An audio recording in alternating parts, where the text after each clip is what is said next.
expliquer leur sous-développement. Oh, nous sommes sous-développés parce que nous avons cru à un Dieu étranger. Mais quand vous croyez en vos dieux, les autres sont venus avec leur Dieu et vous ont vaincu. Ce n'est pas un problème de Dieu. Ne mettez pas Dieu dans ça. Dieu n'est pas dans ça. Parce que la religion là, c'est une religion orientale. Jésus vient de l'Orient. C'est l'Orient. Et cette religion a été adoptée par l'Occident. Jésus, ce n'est pas un Européen. Jésus, c'est un sémite. Il est plus proche des Arabes que des Occidentaux. Quand vous prenez la langue hébraïque, elle n'est pas proche du français. La langue hébraïque, c'est une langue sémitique. Et les autres langues, là, nous avons des langues indo-européennes, pour la plupart d'origine latine. C'est Rome. Alors Jésus n'est pas de là, n'est pas de l'Occident. L'Occident aussi a dû l'adopter. Mais l'Occident ne peut pas dire, nous l'Occident, nous n'allons pas de l'avant parce que nous avons adopté Jésus. Non, eux ils vont de l'avant avec Jésus qui est venu d'ailleurs. Le christianisme est une religion venue d'ailleurs. Mais il a développé l'Occident. Alors si l'Afrique n'arrive pas à décoller, ce n'est pas la faute au christianisme. C'est la faute à nous-mêmes, Africains. Les Africains ont écrit des livres. Axel Kabou a écrit, et si l'Afrique refusait le développement? Un autre a écrit, l'Afrique n'a-t-elle pas besoin d'un programme d'ajustement culturel? Parce qu'il y a un programme d'ajustement structurel. Alors il se pose la question, est-ce que l'Afrique n'a pas un problème d'ajustement culturel, pas seulement structurel, culturel? Ne cherchons pas midi à 14h, développons-nous. Le christianisme n'est pour rien. Quand il y a l'argent pour construire une route et vous volez, c'est le christianisme. C'est vous qui êtes des voleurs. Quand il y a de l'argent pour qu'on change l'environnement, vous volez. C'est le christianisme qui vous a dit ça. C'est vous qui êtes des voleurs. Or, le christianisme vous dit ne volez pas. Malgré tout ce que le christianisme vous dit ne volez pas, vous volez. On vous donne 7 millions de dollars. On dit non, gérez un projet. Vous volez combien? Est-ce qu'il y a quelqu'un qui ne va pas voler? Qui ne va pas voler? Qui ne peut pas voler $1? Tu vois, même tes frères ne croient pas. Ils ne croient pas en toi. Ils disent, ah non, tu vas voler. Bon, maintenant, il ne faut pas dire, ah, c'est le christianisme. Que non, c'est notre culture. Il y a des gens dans le monde, ils ont le sens de l'honneur, comme les Japonais. Vous avez vu des films de Shogun.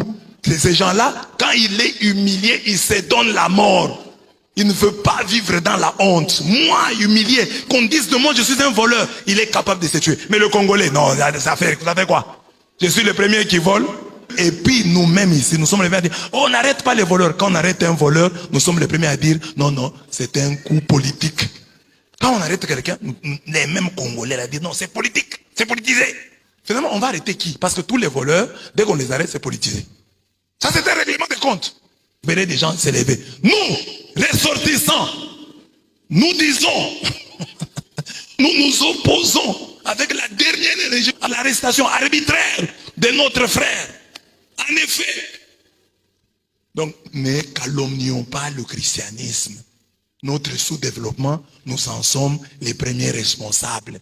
Mabika Kalanda, à l'époque, avait dit, l'Afrique, nous avons été colonisés parce que colonisables. Nous avons été exploités parce que exploitables. Nous avons été volés parce que nous sommes volables.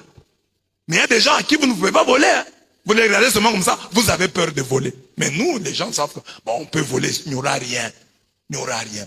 Un Chinois peut venir ici, nous engager, il crée un travail, il crée son alimentation, son magasin, il nous paye $50. Nous allons accepter. Combien de Congolais vont refuser? Salaire $50. Ah mon cher, je n'avais rien. Si un Chinois ici vient, frappe un Congolais, nous allons rire. Nous allons nous moquer de notre frère. Dit, ah, il a eu chaud. Toi, tu joues avec les Chinois. Mais moi, j'étais en Espagne. Je me demandais si je pouvais même gifler quelqu'un là-bas. Donc tu sens seulement que tu es chez autrui. Tu ne peux pas faire n'importe quoi. C'est chez autrui, pas chez toi. Mais ici, chez nous, dès les Chinois arrivent, ils corrompent nos généraux, ils corrompent nos autorités. Alors ils peuvent faire n'importe quoi. Vous allez les faire arrêter où? Les connus partout, là, on le craint. Donc ne racontez pas des histoires sur nous-mêmes, nous sommes les auteurs de notre souffrance. C'est vrai que les Blancs nous exploitent, ils volent nos minéraux.